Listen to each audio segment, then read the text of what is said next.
साथियों, आज की इस वीडियो में बात करेंगे एक बहुत ही शानदार गवर्नमेंट जॉब अपडेट की, जो कि NICL असिस्टेंट रिक्रूटमेंट 2024 के तरफ से निकलकर आ रही है।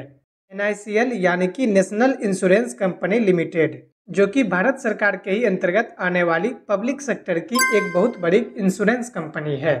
तो साथियों, इसी NICL में असिस्टेंट पद पर भर्ती निकाली गई है।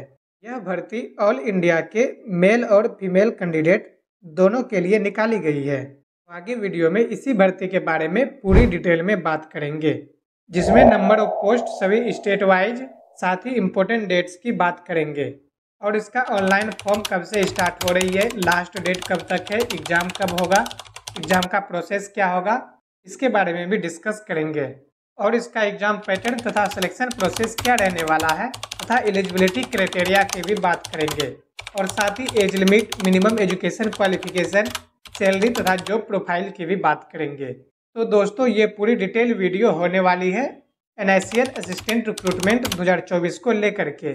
इस वीडियो को देखने के बाद आपकी सारी डाउट क्लियर हो जाएगी, इसीलिए वीडियो थोड़ी लंबी हो सकती है। आप सभी वीडियो को पूरा देखें ताकि आपको इस भर्ती से रिलेटेड सारी महत्वपूर्ण जानकारी मिल सके। तो चलिए बात करते हैं नोटिस पर। ये NICL national insurance company limited की ऑफिशियल नोटिस है, जिसमें कि असिस्टेंट के 500 पदों पर यह रिक्रूटमेंट निकाली गई है।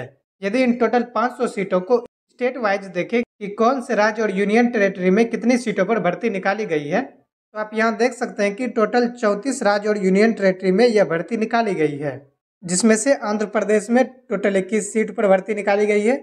उसी तरह अरुणाचल प्रदेश में 1 सीट है, बिहार में 10 सीट है। आप इसी तरह से अपने स्टेट या जिस स्टेट से भी आप फॉर्म भरना चाहते हैं उस स्टेट का देख सकते हैं। जैसे गुजरात में देखें तो यहाँ पर कुल 30 सीटों पर भर्ती निकाली गई है। उसी तरह महाराष्ट्र में 52 सीटों पर भर्ती निकाली गई है। और साथियों, जैसा कि मैंने बताया कि यह भर्ती ऑल इंडिया के कैंडिडेट के लिए निकाली गई है, तो आप किसी भी राज्य से हो या किसी भी राज्य में फॉर्म भरना चाहते हो तो आप भर सकते हैं। लेकिन आपको एक बात का ध्यान रखना है कि यहाँ लैंग्वेज दिया गया है, यानी कि आप जिस भी राज्य से फॉर्म भरना चाहते हैं आपको उस राज्य की लोकल लैंग्वेज आनी चाहिए।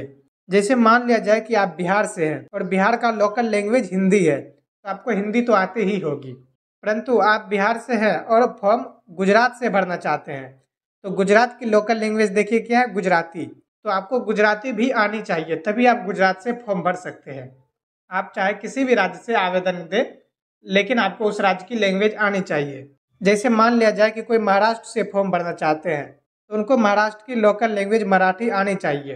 यदि आपको मराठी नहीं आती है फिर भी आप फॉर्म भर देते हैं और आप चाहे एग्जाम पास भी कर जाए, परंतु आपको लोकल लैंग्वेज टेस्ट में छांट दिया जाएगा।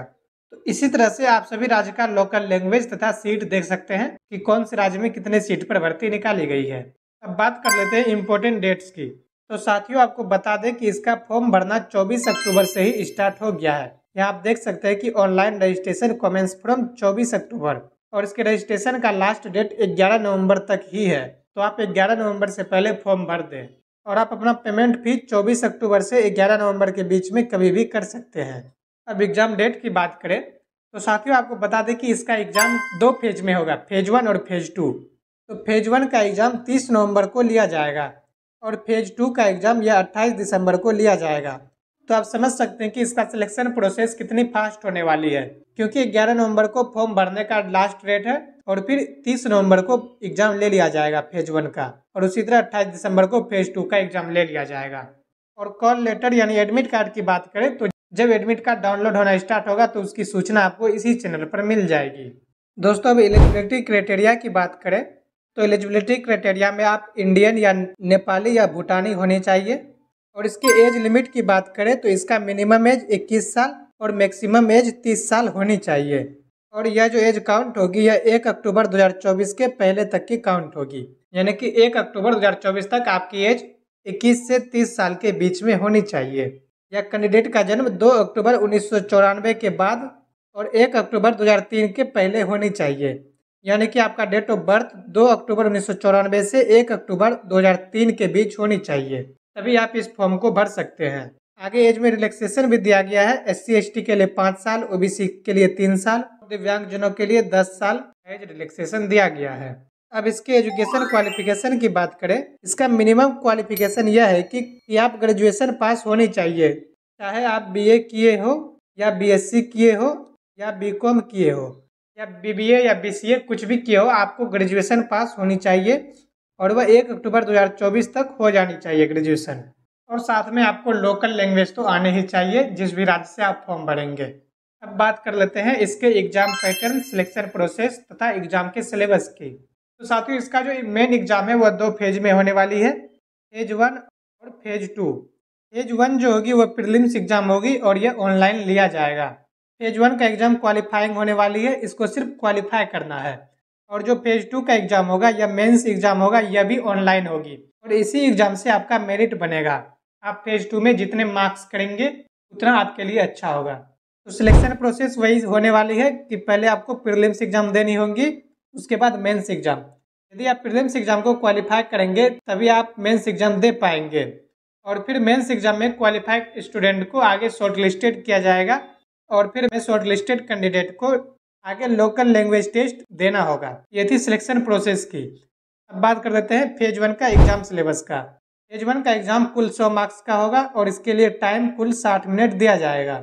इसमें इंग्लिश से 30 क्वेश्चन 30 मार्क्स के पूछे जाएंगे और रीजनिंग से 35 क्वेश्चन 35 मार्क्स के पूछे जाएंगे तथा क्वांटिटेटिव एप्टीट्यूड से 35 क्वेश्चन 35 मार्क्स के होंगे। तो कुल नंबर ऑफ क्वेश्चन 100 होंगे और 100 मार्क्स का एग्जाम होगा और इसके लिए आपको 1 घंटे का टाइम दिया जाएगा। फिर प्रीलिम्स एग्जाम में क्वालिफाइड कैंडिडेट को फेज 2 यानी मेंस एग्जाम के लिए बुलाया जाएगा और मेंस एग्जाम में कुल 5 सब्जेक्ट होने वाले हैं, जिसमें टोटल 200 क्वेश्चन 200 मार्क्स के रहने वाले हैं, यानी कि ईच क्वेश्चन 1 मार्क्स के होंगे। इसमें रीजनिंग से कुल 40 क्वेश्चन 40 मार्क्स के, इंग्लिश से भी 40 क्वेश्चन 40 मार्क्स के रहने वाले हैं, न्यूमेरिकल एबिलिटी से भी 40 क्वेश्चन 40 मार्क्स के रहेंगे और जनरल अवेयरनेस से भी 40 क्वेश्चन 40 मार्क्स के तथा कंप्यूटर नॉलेज से भी 40 क्वेश्चन 40 मार्क्स के। टोटल 200 क्वेश्चन 200 मार्क्स के होंगे और इसके लिए आपको 120 मिनट यानी कि 2 घंटे का टाइम दिया जाएगा। और साथियों, आपको एक इम्पोर्टेंट बात बता दें कि इसमें नेगेटिव मार्किंग भी होने वाली है। इस 7 नंबर में आप पढ़ सकते हैं कि पेनल्टी लगाया जाएगा और रॉन्ग आंसर के लिए या प्रीलिम्स और मेंस दोनों एग्जाम में नेगेटिव मार्किंग रहेगी। प्रत्येक गलत आंसर के लिए आपको 1/4 नेगेटिव मार्किंग लगाया जाएगा, यानी कि आप एक क्वेश्चन का आंसर गलत करते हैं तो आपका 1/4 नंबर काट लिया जाएगा और ये प्रीलिम्स और मेंस दोनों एग्जाम में नेगेटिव मार्किंग होगी।